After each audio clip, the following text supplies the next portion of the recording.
Oke, selamat pagi mahasiswa semuanya. Ya, tadi kalau kita sudah belajar sosial media marketing, sekarang saya share tentang materi yang berikutnya. Ya, ini juga dalam bahasa Inggris ya, tapi tidak saya baca bahasa Inggrisnya, tapi saya langsung translate saja. Ya, mestinya sudah kelihatan ya, sudah kelihatan. Yaitu ini tujuannya adalah search engine optimization yang bertujuan untuk membantu kalian dalam melakukan entrepreneurship. Ya. Nah, di sini ya, yang pertama adalah saya akan menjelaskan introduction tentang SEO ya sebagai pendahuluan. Nah, di sini apa sih SEO itu? Ya, SEO di sini merupakan kepanjangannya adalah Search Engine Optimization. Ya. Nah, tapi sekarang kita kan tidak hanya sekedar kalau bertanya misalnya apakah itu misalnya PKK misalnya ya. Oh, PKK itu pendidikan pendidikan kesejahteraan dan keluarga.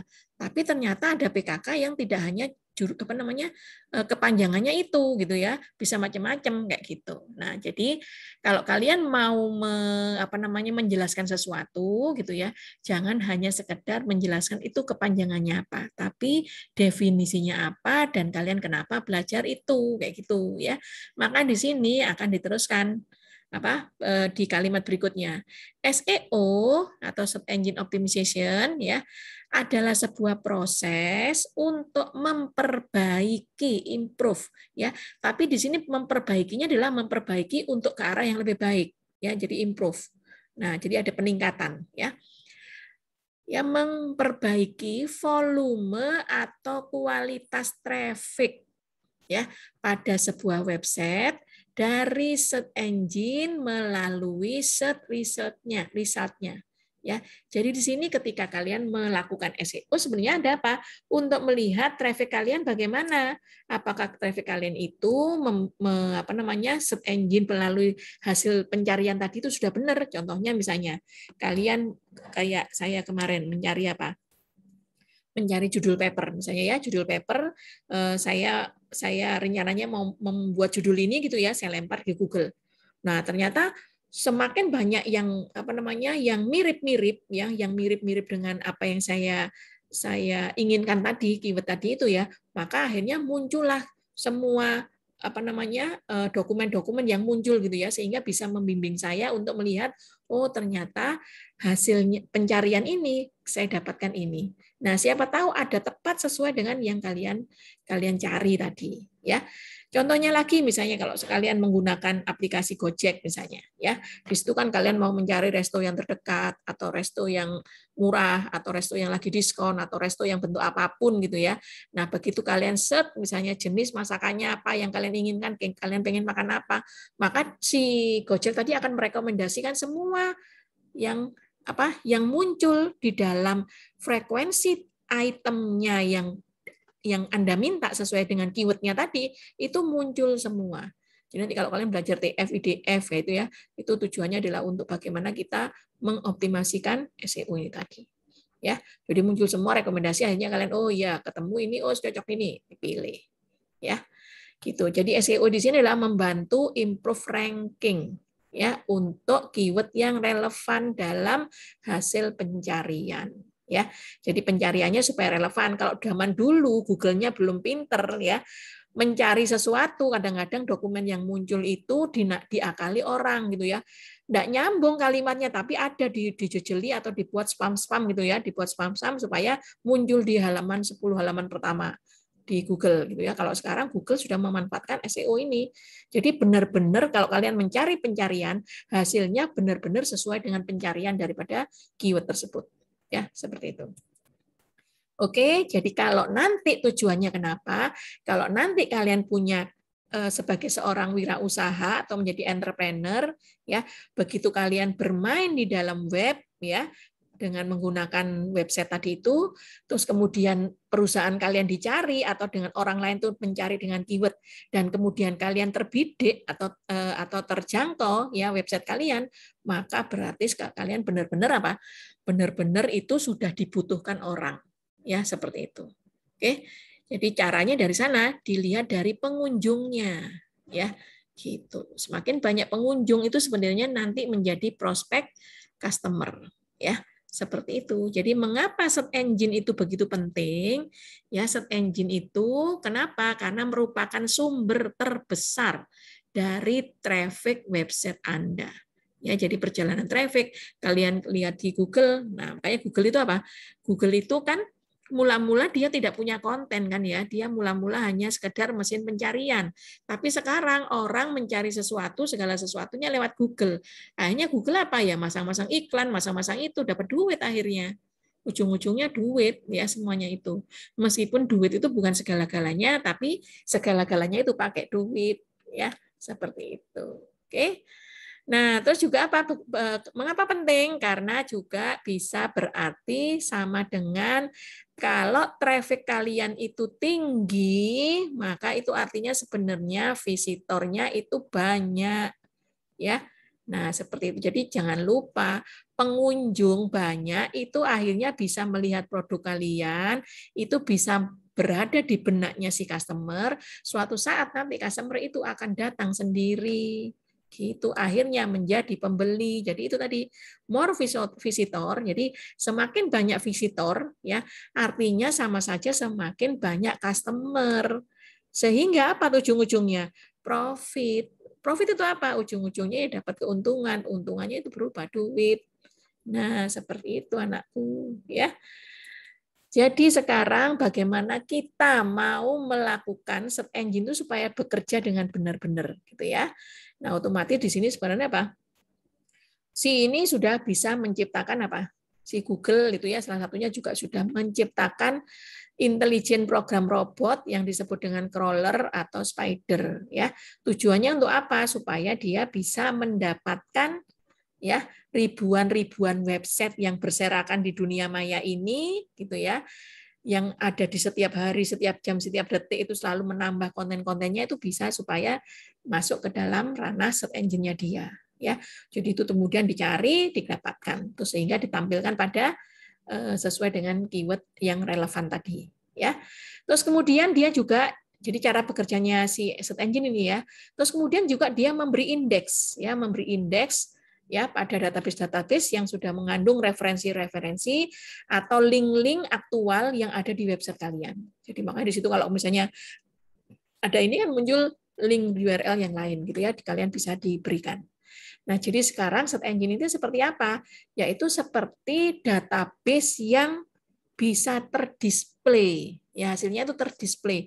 Kalian mencari apapun gitu ya. Nah, ternyata sudah didisplaykan di dalam sebuah layar seperti itu. Nah, itu cara bekerjanya si search engine, ya. Jadi bagaimana proses SEO itu bekerja? Jadi dia mulai menganalisa, kemudian dia melihat on-page optimization-nya, dia lihat off-page optimization-nya, dilakukan monitoring, dilakukan reporting, kemudian muncullah improvement tadi, terus dianalisa lagi terus seperti itu. Maka semakin banyak website yang ada di sana, itu ya, semakin dia terus bekerja sampai ada file gitu ya di sana di Amerika khusus untuk si menyimpan database-nya si Google ini. Ya, seperti itu. Oke. Nah, sekarang kita masuk yang ini tadi ya, merupakan siklus dari proses SEO, yaitu ada on page, ada off page. Ya, di sini kita punya on page dulu ya. Apa itu on page optimization atau on page SEO ya? Yaitu yang dapat dikerjakan pada page ya, pada halaman dari website. Tujuannya adalah untuk memaksimumkan performa. Performa itu sama aja dengan kinerja dalam mesin pencarian untuk target keyword. Jadi ketika orang memasukkan keyword, kemudian untuk mendapatkan target keywordnya, maka berjalanlah on the page ini, ya, on page SEO ini, ya seperti itu. Oke, pada konten-konten halaman-halaman konten yang sudah dibuat di dalam website kalian itu. Oke, berikutnya on page optimization itu adalah apa? Di sini, yaitu merupakan metode atau teknik yang digunakan untuk mengatur ya host atau di hostingkan di sana ya pada server kalian. Jadi kalian misalnya sekarang kalau kalian misalnya punya aplikasi gitu ya, kalian punya aplikasi dan aplikasinya mau kalian taruh di aplikasi store gitu ya, ya sudah berarti dicantolkan di sana. Tuh host ya, dilakukan di hosted di sana. Oke, ikut servernya si Google ya, seperti itu. Paham ya?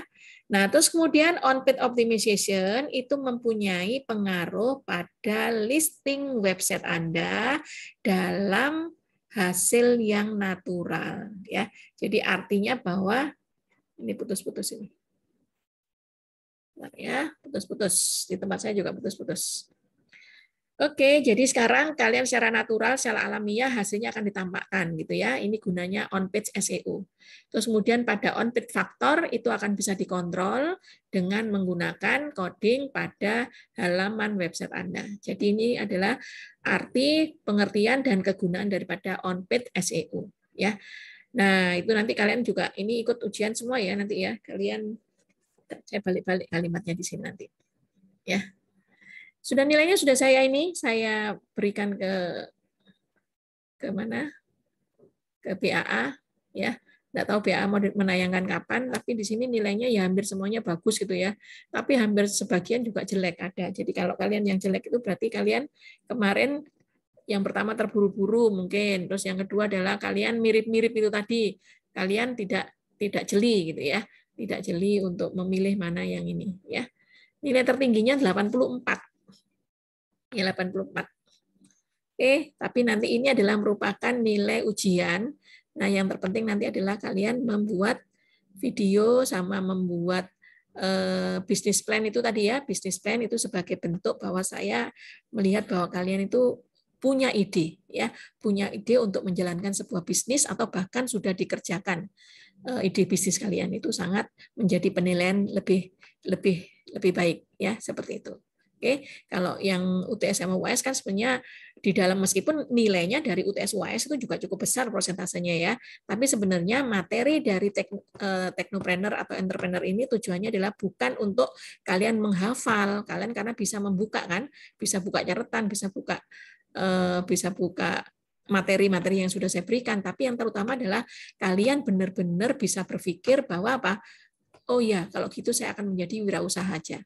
Gitu ya, atau kalian menjadi apa? Intrapreneur. Kalian pilih jadi intrapreneur. Apa tadi intrapreneur yang pernah saya ajarkan dulu? Intrapreneur yaitu apa? Sebagai karyawan iya, supaya kalian mendapatkan penghasilan, tapi juga kalian berbisnis juga di sana. Itu namanya intrapreneur ya. Kalau entrepreneur benar-benar terjun ke bisnis. Kalau karyawan benar-benar tidak terjun ke bisnis ya, seperti itu. Oke. Jadi tinggal pilihannya yang mana. Karena apa? Karena kesuksesan itu adalah pilihan. Ya, kalian pingin pilih di dunia yang mana, ya seperti itu. Oke, oke, saya kembali ke laptop. Sekarang saya kembali ke off-page SEO yang sudah tadi dalam proses SEO tadi, ya. Off-page optimization atau off-page SEO itu adalah yang dapat dikerjakan di dalam off-page, ya, dari website untuk memaksimumkan kinerja dari search engine ya untuk target keyword yang berhubungan dengan kontennya on page ya, kontennya on page dan keyword dari direct link di off page ya. Jadi ini adalah hubungannya adalah saling, kalian tadi kan di on page itu seperti ini kontennya gitu ya. Nah, terus kemudian kalian melakukan optimisasi di off-page. Nah, nanti ada link secara langsung bisa tersambungkan di sana. Sehingga nanti akhirnya muncul benar-benar hasil pencariannya adalah yang paling relevan, yang most relevant. Oke.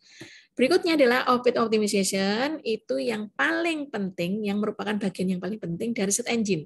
Ya, jadi nanti misalnya ada pertanyaan manakah yang paling penting di dalam SEO? Itu misalnya kayak gitu. Nah, saya sebutkan ini, yaitu ini karena ini. Nah, itu nanti kayak gitu, panjang-panjang ya. Gitu. Tapi yang penting adalah kalian harus teliti karena mau enggak mau kurang lebih sekitar 60-70% itu diperoleh dari hasil UTS ini ya. Nah, ditambah lagi dengan kehadiran, ditambah lagi dengan ini, saya usahakan untuk kalian kalau bisa tidak ada nilainya C ya. C aja enggak ada, apalagi DE gitu ya, ya pasti nanti saya coret dari ini. Ketika kalian sudah mengikuti semuanya. Jadi kalau ada tugas ikut mengumpulkan tugas, ada UTS mengumpulkan UTS, ada UAS ikut mengumpulkan UAS gitu ya. Selama kalian memenuhi semuanya dan kemudian kalian juga nilainya minimal 56 ke atas, nah itu setidaknya nanti akan ada penilaian tersendiri. Jadi jangan di bawah 56 ya. Seperti itu. Oke. Jadi semua nilai itu sebenarnya bukan dari dosen tapi dari kalian sendiri. Ya, jadi sekali lagi, kalian sendiri caranya seperti apa? Ya belajar ya. Bagaimana belajar untuk meningkatkan kemampuan kalian, meningkatkan hasil ujian kalian. Ya, seperti itu. Oke, jadi di sini off-peak optimization itu adalah bagian yang paling penting di dalam search engine. Ya, optimization. Karena apa? Karena dia bisa memberikan backlink. Jadi memberikan link kembali. Jadi nggak bisa link, oh ini linknya ini, oh linknya ini, nanti memberikan terus ya pada set kalian, dan kemudian dia pun juga bisa membutuhkan banyak pekerjaan dari sehari-hari, dari sehari-harinya ya pada dasar pada basis sehari-harinya ya. Nah itu bisa jadi dia sesuatu yang terus dijalankan terus dia secara real time terus kan ya, dia bisa saja kalian mencari sesuatu tadi semula di barisan pertama, kedua, ketiga itu adalah tetap URL yang itu ya, tapi tiba-tiba di bawahnya nanti muncul dengan sendirinya urutan yang sekian itu adalah bukan yang tadi. Itu bisa terjadi ketika kalian menambahkan satu kata aja di dalam keyword kalian ya, seperti itu. Jadi itu gunanya. Oke, selain itu off-peak SEO ini adalah untuk membantu memaksimumkan performa, ya performa itu kinerja dari website kalian dalam search engine untuk mendapatkan target keyword-nya. Tidak stabil lagi ya. Tapi masih bisa mendengar saya ya? Oke. Jadi sekarang putus-putus, Bu. Ya, putus-putus. Di sini juga tadi ada tulisannya bahwa apa namanya? Internet Anda tidak stabil gitu ya. Sekarang enggak ya? Oke, saya lanjutkan sekarang, yaitu kalian tadi dikatakan bahwa apakah kalian siap untuk menghandle sesuatu yang negatif gitu ya. Karena di dunia ini pasti ada unsur hitam dan putih. Ada unsur baik dan buruk, ada unsur yin dan yang, ada unsur siang dan malam gitu ya. Selalu berpasang-pasangan sesuatu ini. Ya, maka di sini kalian harus siap ketika ada white hat atau ada black hat. Ya. Nah, di sini teknik SEO dapat juga mengklasifikasikan ke dalam dua kategori ini. Yang pertama adalah white hat, yaitu apa? Teknik yang search engine rekomendasikan sebagai bagian dari desain yang baik ya. Jadi memberikan informasi pada kalian nih loh caranya, tekniknya ini dan seterusnya. Ya. Nah, kemudian yang kedua adalah teknik untuk black hat ya, yaitu teknik yang mana ketika melakukan search engine itu tidak approve. Artinya bahwa apa namanya? Ya, tadi itu justru menjadi hal-hal yang tidak muncul gitu ya, tidak muncul loh. Kenapa kok saya mencari ini kok tidak muncul di sini? Karena ada yang menutupinya dengan cara apa? Kalian ingat ya, bahwa search engine ini ketika kalian itu menghalang-halangi ya, maka kalian tuh bisa di backlist oleh Google ya, tanpa sepengetahuan kalian. Ini saya tahu dari teman saya yang memang dia sering apa namanya di dunia ini ya, di dunia keinternetan ya, di dunia marketing di internet gitu ya. Nah, ternyata ketika kalian melakukan kecurangan ya, melakukan sebuah kecurangan, contohnya misalnya kalian memiliki informasi atau websitenya adalah X misalnya. Nah, kalian menambahkan ada Y, ada Z, ada apa, padahal itu hanya sekedar tulisan saja atau sekedar aja ini supaya bisa terbaca dengan ini. Maka bila ketahuan, maka kalian langsung di backlist. Jadi di backlistnya seperti apa? Misalnya kalian biasanya ada di halaman ratingnya tertinggi gitu ya, terus kemudian di blog kalian tidak pernah muncul di dalam Google. Nah, sehingga tadi itu muncullah black hat, tidak pernah terbaca sama sekali gitu ya. Yang terjadi apa ya? Karena kalian sendiri itu seperti itu. Jadi makanya hati-hati ketika kalian memposting kalian ini dan apa ya, itu termasuk dipelajari oleh si Google maupun sosial media yang lain maupun media-media online yang lain seperti itu. Jadi hati-hati ya. Ada laporan aja, kayak misalnya kalian contohnya aja. di IG atau di Twitter gitu ya. Di Twitter kayak kita melihat apa namanya perang pejabat di Twitter itu ya. Nah, ternyata ada seperti ini, ada seperti itu gitu ya. Nah, terus kemudian ada langsung di tweet lagi ya, di tweet rame-rame sampai viral sampai akhirnya orangnya menyerah gitu ya. Nah, karena apa? Karena di sini mereka itu memiliki ada istilahnya semakin banyak orang ini mengatakan bahwa oh ini adalah website palsu atau ini begini nih. Terus sama si Twitternya atau sama si IG-nya tadi dilihat, terus akhirnya diblok, diputus gitu ya. Nah, pemutusan itu sepihak, enggak bisa bahwa lu kok saya diblok terus kemudian ngomel-ngomel sama Twitter sama ini. Enggak, mereka itu mesin untuk melihat dari hasil komentar para netizen yang lain kayak gitu. Jadi hati-hati ketika kalian menayangkan sesuatu bisa saja akhirnya apa? Channel Anda atau mungkin kalian sudah memiliki akun di sana bisa di-cancel sepihak sama si Twitter maupun media sosial yang lain seperti itu ya. Jadi hati-hati dalam membuat tulisan. Ya, hati-hati dengan jari-jari kalian karena sekarang jari-jari ini adalah jempol kalian itu adalah merupakan bisa menjadi bencana tapi juga bisa menjadi apa? Menjadi keuntungan yang luar biasa ya, tinggal hati-hati saja ya. Oke. Nah, itu adalah sebagai pendahuluan, sekarang masuk ke aspek teknikalnya ya. Kalau saya punya on-page SEO, elemen-elemennya atau unsur-unsurnya itu apa saja? Bagian dari on-page SEO itu adalah kalau kalian membuat title text ya. Maka kenapa kok sekarang itu kalian maaf. Contohnya misalnya kalian menulis apa sesuatu gitu ya, diberikan tag ini ya. Kalian misalnya kayak di IG atau di apa dibeli apa pagar ini dan seterusnya gitu ya. Itu tujuannya apa? Nah, supaya bisa tampil kan search engine itu mencari hasil pencarian, maka buatlah title text yang benar. Ya, terus kemudian buatlah meta text yang benar, alt tag, ada header 1, header 2 tag, ada URL structure, ada internal linking, konten, keyword density, sitemap, usability. Nah, inilah yang bagian dari on-page tadi. Ya, definisinya on-page tadi sudah diberikan kan? Nah, ketika off-page kan adalah bagian yang lebih penting tadi ya dibandingkan pada on-page tadi. Nah, maka di sini kenapa? Karena apa?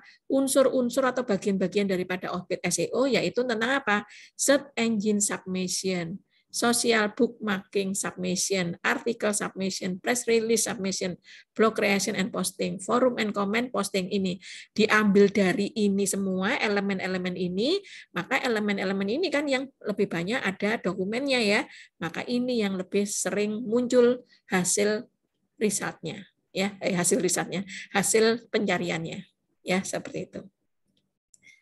Oke. Nah, sekarang masuk ke link inbound dan link outbound ya. Inbound link itu adalah sebuah link dari sebuah site ya di mana berada di luar website kalian ya. Terus kemudian inbound link itu artinya sama aja dengan apa? Pengiriman visitor pada set Anda secara general dan ini dapat dilihat ya sebagai sesuatu yang baik oleh SEO. Jadi ingat kalau kalian punya visitor tadi, visitor itu nanti akan menjadi bagian dari customer. Customer nanti itu bagian dari profit. Profit itu bagian daripada duit ya, money, make money gitu ya. Maka di sini adalah kalian harus bisa memanfaat ini sebaik-baiknya kayak tadi. Kalian mendapatkan send visitor ya pada website Anda. Nah, ini akan terlihat baik dengan SEO. Jadi kalau misalnya kalian pengunjungnya banyak, oh ini orang pada berkunjung kemudian, nah akan direkomendasikan kepada kalian seperti itu. Begitu banyak yang menonton, banyak yang follow, begitu banyak yang nge-like kayak gitu ya, maka akan menjadi rekomendasi tersendiri bagi SEO. Itulah inbound link. Ya, kalau outbound link itu adalah sebuah link dari sebuah website di mana sama juga berada di luar website Anda. Nah, tapi di sini outbound link itu artinya sama dengan sending visitor ya, tapi dari ya yang berasal dari website Anda. Ya, kalau ini tadi kan apa? To your site, kalau sini adalah away from your site. Itu bedanya. Ya. Seperti itu. Oke. Nah, secara general, outbound link ini adalah untuk menghindari link-link yang unless, yang tidak berguna, ya, dari pencarian yang relevan tadi, maka dibuang sama si outbound link ini, tujuannya untuk itu. Oke, paham ya? Saya lanjutkan sekarang. Nah, dalam ber-SEO itu juga ada etikanya. Jadi etika SEO adalah, nah ini kayak gini yang tadi saya maksudkan, saya ceritakan tadi ya, tiba-tiba kalian kok tidak muncul di dalam pencarian kalian. Nah, karena kalian melanggar kode etik gitu. Kayak misalnya di YouTube itu kalau kalian menggunakan musik ya, ini saya perhatikan kalau kalian seorang YouTuber, karena saya ada mahasiswa STTS S2 ya, mahasiswa S2. Nah, itu juga YouTuber gitu ya, YouTuber. Nah, terus kemudian followernya sudah banyak, sudah di atas 10.000 dia ya, barusan dia juga barusan bikin. Nah, terus dia saya, Bu, gimana Bu, ngobrol-ngobrol sama saya. Terus akhirnya saya diberi trik-trik tadi itu, etika-etika dalam melakukan apa tadi itu, untuk upload video di dalam YouTube ya, yang mungkin juga ini saya share pada kalian, siapa tahu bisa bermanfaat pada kalian. Nah, kalian juga harus lihat ya, ketika bisa dimonetisasi itu yang pertama adalah jangan sampai kalian itu mengambil ya dari yang sudah dibuat orang. Artinya apa? Buatlah video yang orisinal. Meskipun jelek, tapi kalau orisinal itu akan dihargai oleh YouTube. Ya, nah terus YouTube itu tidak akan ada peringatan 1 kali, peringatan 2 kali, 3 kali, enggak. Ya kalau seandainya kalian sudah punya ratusan, punya ribuan video di dalam YouTube gitu ya. Nah kemudian ternyata kalian itu ada kesalahan ya, kesalahan-kesalahan yang sebenarnya tidak kalian ketahui gitu ya. Contohnya misalnya apa kesalahannya? Yaitu kalian mengeksploitasi anak, padahal kalian menuliskan bahwa ini tidak untuk anak-anak gitu ya. Tapi ternyata di dalamnya ada konflik interest ya. Ternyata ada anak-anak yang mungkin kalian merasa itu biasa-biasa saja, tapi itu merupakan eksploitasi anak. Langsung sama YouTube itu apa? Langsung di-del ya. Bukan di-del ininya, di-del monetisasinya. Jadi apapun yang kalian lakukan, kalian tidak dapat apa-apa. Loh Bu, saya sudah dipasang iklan loh. Itu cerita kayak gitu. Padahal sudah dipasang iklan loh Bu. Tapi ternyata dia tidak dapat duit. Kenapa? Ya karena itu dia tidak orisinal ininya ya, tidak sesuai dengan perjanjian ketika kalian menandatangani monetisasi tadi gitu. Jadi kalau kalian menyatakan bahwa ini adalah bukan untuk anak-anak, jangan sampai ada konten yang untuk mengeksploitasi anak-anak, langsung di-del. Padahal kalian tidak tahu yang mana ya, yang mana ininya, video yang mana yang tadi melanggar, itu tidak tahu. Terus kemudian juga musik, hati-hati. Kalau kalian nyetel musik ya, kayak misalnya nanti kalian bikin video nanti ya yang dibuat itu, jangan ngambil musik yang musik yang berbayar ya. Carilah musik-musik gratis. Nah, YouTube itu sudah menyediakan suara-suara musik yang gratis. Jadi jangan ngambil musik yang lain, kalian nanti kena apa?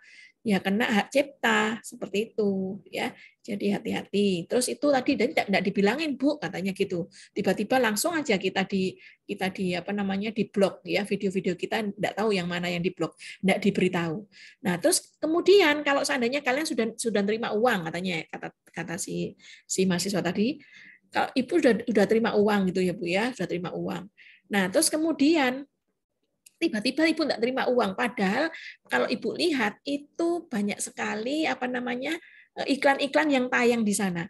Kan iklan tayang itu kan pasti bayar Bu katanya, tapi kenapa kok Ibu tidak dapat duitnya dari iklan tayang? Ternyata karena kalian ada video yang melanggar tadi, iklan tetap diterima, tapi uangnya untuk YouTube bukan untuk kalian, kayak gitu.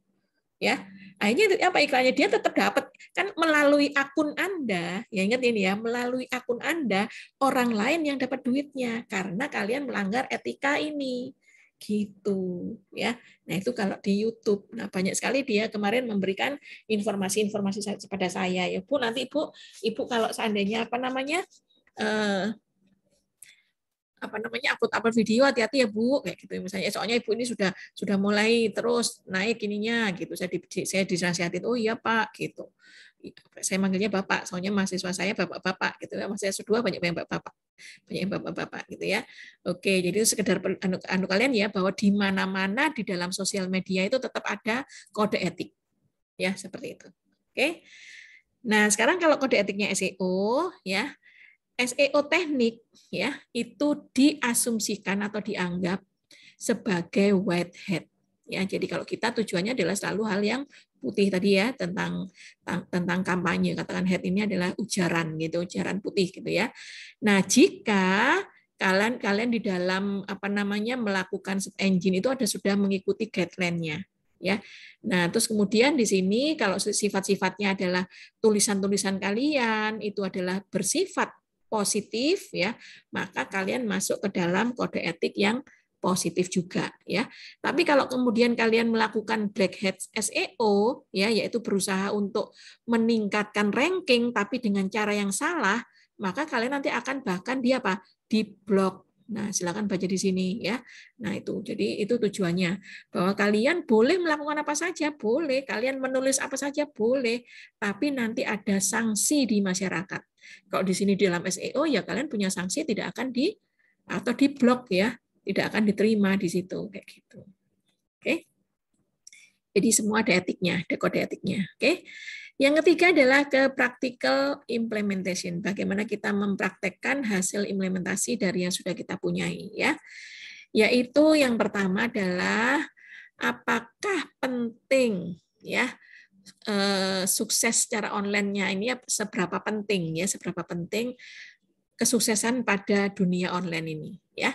Nah, bagaimana sekarang kita mendapatkan hal yang supaya kita menjadi online sukses ini gitu ya. Kita sukses dalam beronline ini mula-mula adalah identifikasi target audiens Anda.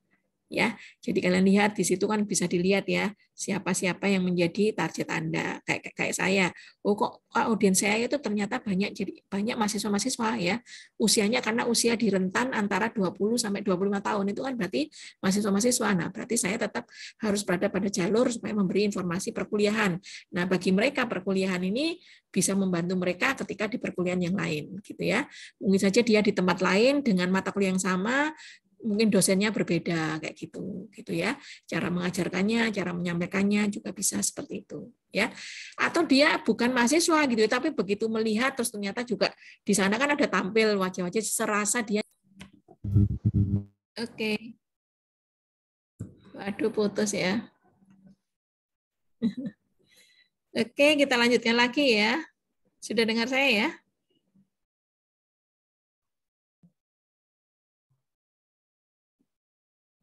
Halo, oke, saya lanjut ya. Jadi bagaimana kita membuat sukses pada online kalian, pada website kalian. Jadi identifikasi target audiensnya, kemudian kalian lakukan petualangan untuk kompetitor kalian siapa, kompetitor kalian itu siapa, kalian selidiki ya. Kemudian tentukan out keyword-nya ya yang menjadi target daripada audiens kalian. Jadi orang-orang itu sering mencari keyword apa sih kayak gitu ya. Nah, terus kemudian kalian bangun konten, set structure ya dan internal navigasi untuk melihat SEO apakah kalian memiliki keyword yang penting. Jadi kalian pelajari keyword apa yang supaya website kalian ini nanti akan masuk dalam si sukses dalam mengonlinekan ini ya. Terus kemudian kalian juga membutuhkan external link ya untuk website Anda dan kemudian kalian juga bisa memonitor traffic Anda dan kemudian terakhir adalah untuk mengevaluasi hasil dan membuat improvement, perbaikan ke arah yang lebih baik ya. Nah, Google Webmaster Tool ya ini bisa kita pakai yaitu untuk melihat bagian-bagian dari set Google Bot-nya ya. Ini putus-putus lagi ya. Nah, upload ya. Upload dari sebuah XML sitemap filenya, kemudian ada analisis ini. Ya, ini semua adalah merupakan tool dari Webmaster yang bisa kalian pakai ya di dalam Google. Oke, bisa kalian manfaatkan. Oke, silakan dibaca. Terus ini sudah mulai putus-putus dan sudah menjelang mau ini ya selesai. Nah terus kemudian kalian juga bisa memanfaatkan Google Analytics ya. Minggu depan kita akan belajar Google Analytics ya. Bagaimana memanfaatkan Google Analytics untuk menjadikan website kalian menjadi menjadi yang paling optimal ya, seperti itu. Kalian bisa melihat ya traffic source overview di dalam Google Analytics, contohnya bisa lihat apa? Bisa lihat siapa yang sedang melihat traffic Anda secara langsung ya, dan seterusnya. Itu bisa mendapatkan informasi dengan jelas. Oke. Nah, SEO for WordPress di sini menggunakan SEO plugin untuk WordPress itu seperti pakai WordPress SEO by Yoast atau all-in-one SEO pack atau menggunakan ini ya Headspace to Headspace to SEO gitu ya dan Google XML Sitemaps. Ini merupakan SEO untuk WordPress ya. Kalau untuk PrestaShop, nah ini PrestaShop ada yang berbayar, ada yang tidak berbayar ya. Nah, kalau biasanya free, kalian menggunakan Google Sitemap, sedangkan kalau menggunakan SEO dengan PrestaShop tadi ini ada yang berbayar ya. Nah, tinggal kalian mau menggunakan yang mana. Yang biasanya mahasiswa itu adalah yang tidak berbayar ya, seperti itu. Oke. Nah, di akhir dari materi untuk SEO ya. Jadi SEO kalau dimanfaatkan benar-benar kalian mau bekerja dengan SEO, maka kalian tadi harus mempelajari apa yang bisa saya lakukan untuk improvement supaya hasil pencariannya itu masuk sosial media saya masuk di dalam mesin pencariannya. Itu yang harus kalian lakukan sekarang ya. Seperti itu. Oke, jadi sekarang yang spam-spam itu sudah bisa dideteksi ya. Sudah bisa dideteksi, jadi kalian nanti malah bisa kalau kebanyakan spam, maka kalian akan ratingnya diturunkan. Sehingga kalau ratingnya diturunkan, maka untuk mendapatkan hasil yang baik, ya itu tidak tercapai. Oke, oke silakan kalian memperlihatkan diri.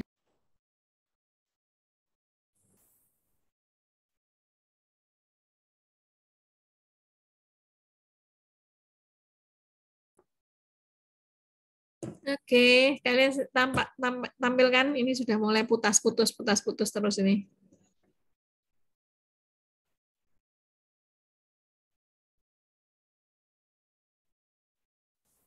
Oke, silakan.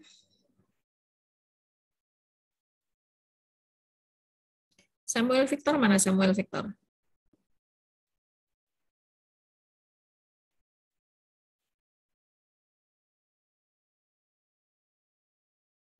Oke, ini tidak ada kamera. Halo, iya, Bu. Oke, wajahmu tampilkan. Iya, kamera saya ke error, Bu. Oh, error. Kameranya error. Ini nggak tahu kenapa. Nggak ngerti kenapa kemarin itu dia itu nggak kena. Ya wis Oke. lah. Oke, terus siapa lagi nih yang tidak berkamera?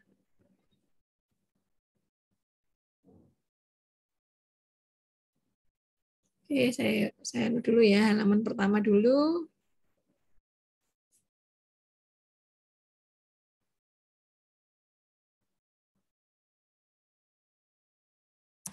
Silakan bertanya ya. Nah, kalau kalian pagi hari di hari Jumat itu sudah berbau libur kalian ya. Jadi kelihatannya suwantai semua. Jadi kayak Jumat pagi itu menjelang libur kalian saya dongengi kayak gitu ya. Saya kuliah teknopreneur sama seperti saya mendongeng. Mendongeng tapi mendongeng yang ada isinya ya. Bukan sekedar mendongeng untuk menina bubuk.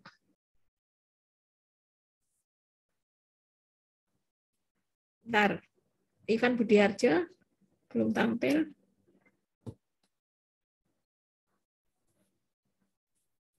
Jeremy, hah? Sudah tampil di tempat saya, Bu. Lo Edwin, nanti kamu hubungi saya ya. Iya, Bu. Atau kamu yang terakhir, jangan keluar dulu ya. Oke, Bu. Berikutnya orang yang ketiga. Halo. Ya. Saya orang ketiga masih tutup semua. Putus lagi, putus lagi.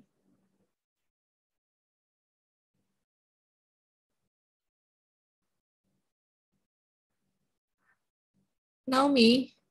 Ada Naomi Wijaya.